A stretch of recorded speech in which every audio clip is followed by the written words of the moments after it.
तिरुपति मंदिर के प्रसाद में जो मिलावटी घी का एक मुद्दा आया था, आपको ध्यान होगा जगन मोहन रेड्डी जो क्रिश्चियन थे, उनकी सरकार के समय इसमें मिलावट का मुद्दा आया था, पशु चर्बी का मुद्दा आया था। उसको चंद्रबाबू नायडू की सरकार ने एक्सपोज किया था और चंद्रबाबू नायडू की सरकार ने इस पर एक जांच समिति बनाई थी। उस जांच समिति की रिपोर्ट आ गई। अब क्या है रिपोर्ट, इसको समझिए। ये आपको 2019 से 2024 के बीच आंध्र प्रदेश में जगनमोहन रेड्डी की सरकार थी। 24 में सरकार बदली, चंद्रबाबू नायडू की सरकार बनी। चंद्रबाबू नायडू ने की सरकार ने खुलासा किया कि पूर्व सरकार यानी जगनमोहन रेड्डी की सरकार में तिरुपति के प्रसाद में मिलावट हो रही है। इसके बाद चंद्रबाबू नायडू की सरकार ने इसमें एक जांच समिति का गठन किया। इस जांच समिति ने जो रिपोर्ट दिया वो आपको बता रहा हूं। इस जांच समिति में दिनेश कुमार जो 1983 बैच के रिटायर्ड आईएएस अधिकारी हैं, उन्होंने इस पूरे मामले को एक्सपोज किया है, खोला, और इसमें कई खामियों को उन्होंने उजागर किया है। ये रिपोर्ट यानी इसी 2 मई को, आज से 2 दिन पहले सरकार को सौंप दी गई है और इस रिपोर्ट का एक हिस्सा इंडियन एक्सप्रेस अखबार में पब्लिश हुआ है। इंडियन एक्सप्रेस अखबार को पढ़ के उसके आधार पर मैंने आपको रिपोर्ट दी है लिखित रूप में। रिपोर्ट क्या कहती है? रिपोर्ट कहती है कि 2019 से 2024 के बीच बिना किसी मानक परीक्षण के 70 लाख किलोग्राम घी का उपयोग लड्डू प्रसादम बनाने में किया गया। यह न केवल एक प्रशासनिक विफलता थी, बल्कि आस्था के केंद्र में किया गया एक संगठित नैतिक अपराध था।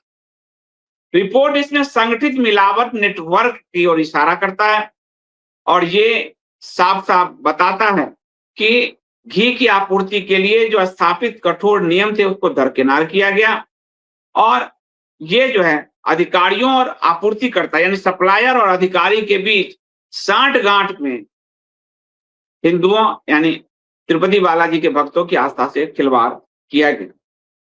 इस पूरे मामले को मैं आपको कुछ पॉइंट्स मैंने लिखे हैं, रिपोर्ट में पॉइंट्स बताता हूं। एक, 2019 से 24 के बीच घी खरीदने के लिए अपनाई गई रिवर्स टेंडरिंग प्रक्रिया में कई खामियां थी। आपूर्तिकर्ताओं को, सप्लायर को घी की गुणवत्ता को से समझौता करने की खुली छूट दी गई।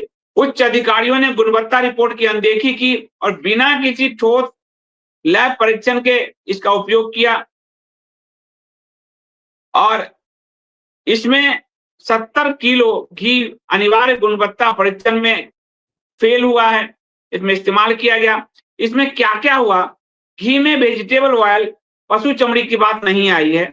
वेजिटेबल ऑयल यानी पाम ऑयल, पामोलिन, केमिकल, कई तरह के केमिकल्स इसमें मिलाए गए थे जो एक एडल्ट्रेशन नेटवर्क का हिस्सा था।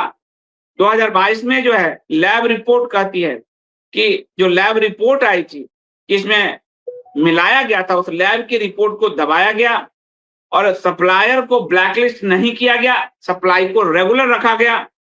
टेंडर नॉर्म्स को ढीला छोड़ा गया ताकि आप आइए और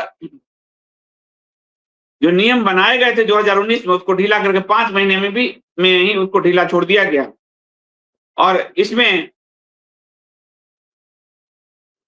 आपको फॉर्मर एग्जीक्यूटिव ऑफिसर एबी धर्म रेड्डी का नाम आया है, जिम्मेदार ठहराया गया है कि वो सबसे ज्यादा दोषी हैं। इसके अलावा जगनमोहन रेड्डी के पार्टी के जो एमएलए थे और जो डी के ऑफिशियल थे उस पे आरोप डाले गए हैं और इसमें कई सप्लायर थे जैसे Bhola Baba organic, premier agri food, Shri Vaishnavi dairy, AR dairy जैसे, ये इन सबको सारे नियम कानून को दाग ताक पर रख के इन सबको ठेका दिया गया। और जैसे भोले बाबा जो सप्लायर था उसको डिस्क्वालीफाई भी किया गया, फिर भी वो सप्लाई करता रहा प्रॉक्सी यानी छद्म मुखौटा डेयरी का उपयोग करके कंपनी बनाता।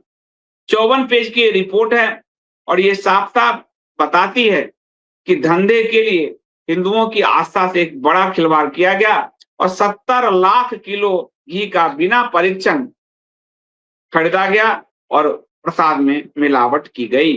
तो ये बड़ी खबर थी तो ये साफ-साफ दिखाता है कि हिंदू धर्म की आस्था से किसी को मतलब नहीं है। जगन मोहन रेड्डी वैसे भी ईसाई थे।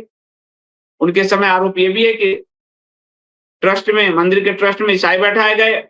इसीलिए मंदिरों को सरकारी कब्जे से मुक्त करने का आंदोलन चल रहा है, जिसको हम लोग भी सपोर्ट करते हैं। मैं भी मुद्दा उठाता रहता हूँ, ताकि मंदिर भक्तों द्वारा संचालित हो, ना कि लुटेरे डाकू सरकारों द्वारा संचालित।